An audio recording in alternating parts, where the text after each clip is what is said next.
EPS 95 pension, pensioners के साथ बड़ी ठगी। पढ़िए पेंशन भोगी के मन की बात। 8 वर्षों के बुजुर्गों के अहिंसक करुणामय आंदोलन के बावजूद सरकार उनके लिए कुछ भी नहीं कर पाई। Suchnaji news Chhattisgarh. Pensioners Indranath Thakur EPS 95 न्यूनतम पेंशन ईपीएस 95 मिनिमम पेंशन को लेकर सरकार और ईपीएफओ पर भड़के हुए हैं। उन्होंने सोशल मीडिया पर अपने मन की बात को साझा किया। सभी पेंशनर्स को संदेश दिया कि बीजेपी चुनाव समिति को अंदाजा नहीं है कि ईपीएस 95 पेंशनर्स का देश भर में कितना समर्थन है। पिछले चुनाव 2019 के समय ही बुजुर्ग पेंशनर्स से वादा किया था कि उनकी सरकार न्यूनतम पेंशन पर सकारात्मक निर्णय लेगी, किंतु 8 वर्षों के बुजुर्गों के अहिंसक करुणामय आंदोलन के बावजूद सरकार उनके लिए कुछ भी नहीं कर पाई। इस लोकसभा चुनाव में भी वही गाना सुनाया जा रहा है कि अगली सरकार वृद्धों के हित की बात करेगी, इसलिए वृद्धों का आशीर्वाद भी अगली 2029 लोकसभा चुनाव में मिलेगा। अब बात सरकार के समझ में कुछ आ रही है। मतदाताओं की यह सरकार उपेक्षा कर रही। पेंशनर्स ने दावा किया कि 85 लाख बुजुर्ग पेंशनर्स हैं। भारत के औद्योगिक प्रतिष्ठानों में कार्यरत 7 करोड़ कर्मचारी हैं, जो पेंशन के भविष्य के भोक्ता हैं। 8 करोड़ कर्मचारियों के सिर्फ पति पत्नी, 16 करोड़ दंपतियों के बाल बच्चे और उनका हित अपेक्षित 50-60 करोड़ मतदाताओं की यह सरकार उपेक्षा कर बहुत गलत किया है। ईपीएस 95 पेंशनर्स के मतदाताओं में जातियों, मजहबी समूहों, पुरुष महिला सदस्यों सभी का प्रतिनिधित्व है। उनका संगठन एनएसी भी एपॉलिटिकल है। उसके बाद लोकतंत्र में उनकी शक्ति का अनुमान करें। एनएसी के 58 सदस्य भी लोकसभा चुनाव में स्वयं उम्मीदवार बनकर चुनाव लड़ने के लिए तैयार हैं। प्रत्येक राज्य के हर जिले में फैला संगठन। इस संगठन का फैलाव देश के प्रत्येक राज्य के हर जिले में फैला हुआ सक्रिय सदस्यों का समूह है।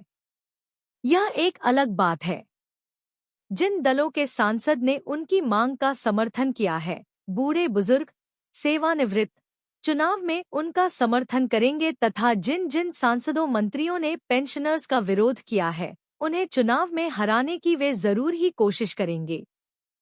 मरता क्या नहीं करता।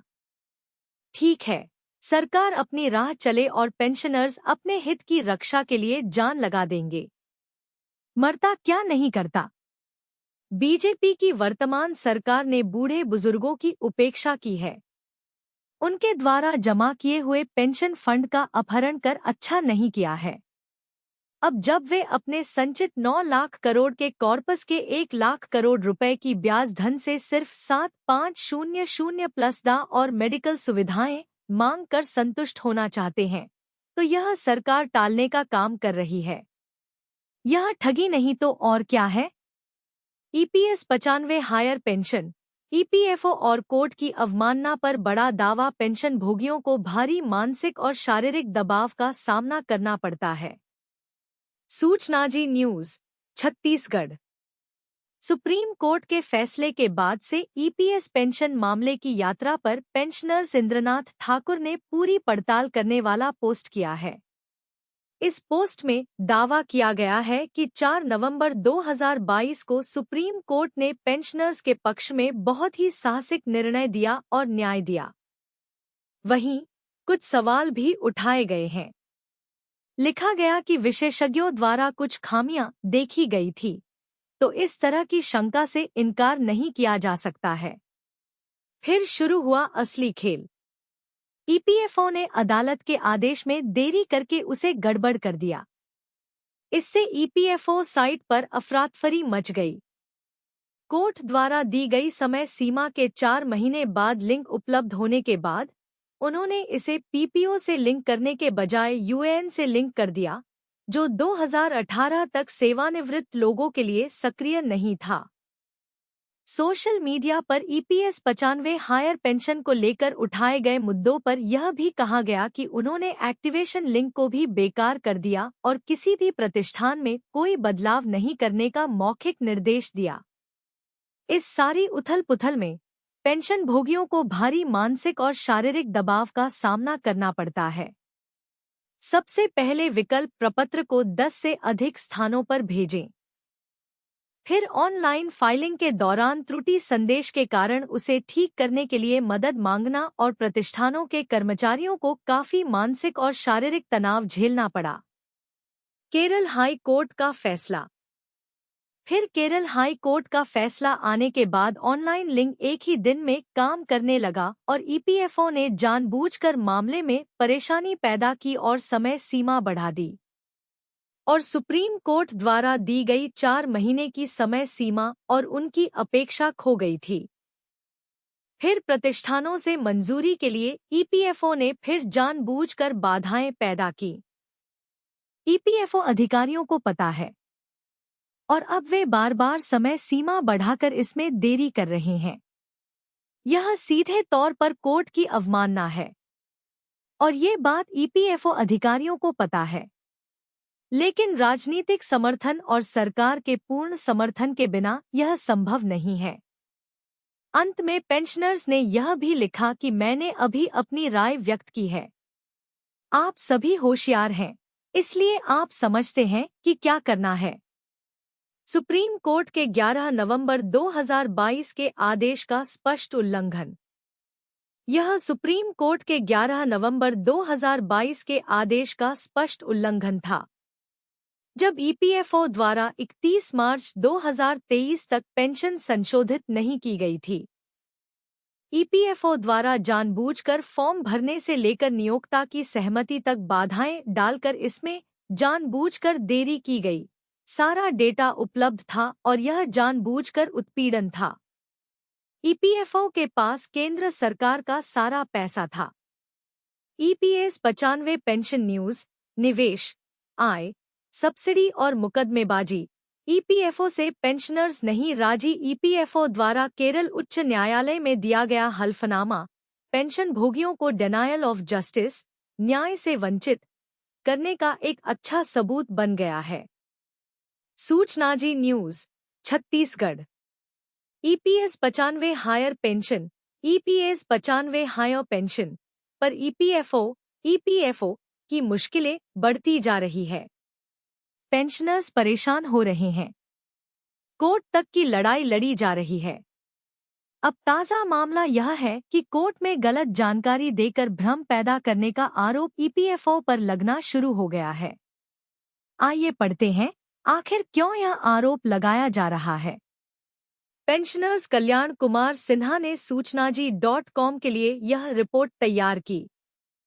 उनका कहना है कि केरल के एक अखबार मलयाला मनोरमा ने अपने 1 अप्रैल 2024 के अंक में केरल उच्च न्यायालय में पीएफ आनुपातिक पेंशन मामले पर चल रही सुनवाई में ईपीएफओ के हलफनामे का विश्लेषण किया है। मलयाला मनोरमा के अनुसार उच्च पीएफ पेंशन के लिए आनुपातिक आधार गणना के कार्यान्वयन के खिलाफ याचिका में ईपीएफओ द्वारा केरल उच्च न्यायालय में दिया गया हल्फनामा पेंशन भोगियों को डिनायल ऑफ जस्टिस, न्याय से वंचित करने का एक अच्छा सबूत बन गया है। हाईकोर्ट को भी गुमराह करने का दुस्साहस। ईपीएफओ अधिकारियों ने अपने हलफनामे में पेंशन के लिए आनुपातिक आधार प्रोराता बेसिस पर गणना का अपनी ओर से बड़ा ही लुभावना तर्क देने की कोशिश की है। लेकिन प्रश्न है कि क्या पहले की तरह ऐसे लुभावने तर्क से फिर से वह न्यायालय को भरमाने में सफल हो जाएगा? आश्चर्य का विषय यह है कि अपने इस हलफनामे से आखिर हाईकोर्ट को भी गुमराह करने का दुस्साहस सरकार का यह संगठन कैसे कर पा रहा है।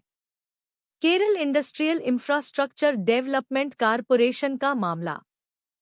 यह मामला केरल उच्च न्यायालय में Kerala industrial infrastructure development corporation KINFRA के एक का सेवानिवृत्त कर्मचारी तिरुवनंतपुरम निवासी वीआर बालू द्वारा दायर याचिका की सुनवाई के दौरान सामने आया है। उच्च पेंशन के लिए बालू को ईपीएफओ ने 30 अप्रैल तक 28,29,782 रुपये जमा करने का नोटिस दिया है। इसे बालू ने चुनौती दी है। प्रति माह 31,673 रुपये उच्च पेंशन बालू द्वारा दायर इसी याचिका की सुनवाई में ईपीएफओ ने अपने हलफनामे में बताया कि उक्त मामले में यदि वीआर बालू यदि 28.29 लाख रुपए उच्च पेंशन योजना में वापस कर देते हैं तो उन्हें प्रति माह 31,673 रुपए उच्च पेंशन के रूप में अतिरिक्त राशि मिलेगी। हालांकि यह राशि बैंक की सावधि जमा पर अर्जित ब्याज की तुलना में इतनी बुरी नहीं लग सकती है, लेकिन हलफनामे में इस तथ्य का कोई उल्लेख नहीं है कि 28.29 लाख रुपए की जमा राशि ईपीएफओ द्वारा कभी वापस भी की जाएगी अथवा नहीं। ईपीएफओ ने प्रोराटा के रूप में सबसे निर्दयी कटौती की। ईपीएफओ की इस चालाकी के बारे में हाईकोर्ट ध्यान नहीं देगी, ऐसा सोचा भी नहीं जा सकता। लेकिन देखना है ऊंट किस करवट बैठता है। अभी तक किसी अदालत ने इस ओर भी ध्यान नहीं दिया है कि ईपीएफओ द्वारा अपनी अधिसूचना के आधार पर 2014 के संशोधन से पेंशन योग्य वेतन को 12 महीने के औसत से बदलकर 60 महीने के औसत कर दिया गया है। इससे भी पेंशन भोगियों को भारी नुकसान हुआ। अब ईपीएफओ ने प्रोराटा के रूप में सबसे निर्दयी कटौती की है। ईपीएस 95 पेंशन न्यूज, निवेश, आय, सब्सिडी और मुकदमेबाजी। ईपीएफओ से पेंशनर्स नहीं राजी योजना की गलतफहमी और मुकदमेबाजी के कारण होने वाले विवादों को देखते हुए इस योजना को वार्षिकी योजना के रूप में परिवर्तित करना बेहतर है। सूचनाजी न्यूज, छत्तीसगढ़। कर्मचारी भविष्य निधि संगठन एम्प्लॉयज प्रोविडेंट फंड ऑर्गेनाइजेशन के सदस्यों का दर्द कम नहीं हो रहा है। ईपीएफओ पर लगातार सवाल उठाए जा रहे हैं। पेंशनर्स रामकृष्ण पिल्लई ने सोशल मीडिया पर एक पोस्ट शेयर किया जिसमें दावा किया गया कि ईपीएस पेंशन 1995 मान्यताओं पर तैयार की गई है और उस तारीख से वास्तविकता के आधार पर विशेष रूप से जीवन प्रत्याशा पर पुनर्विचार की आवश्यकता है। पेंशन का भुगतान ईपीएस निवेश से उत्पन्न आय और मूल राशि और सदस्यों द्वारा क्रॉस सब्सिडी को मिलाकर किया जाता है।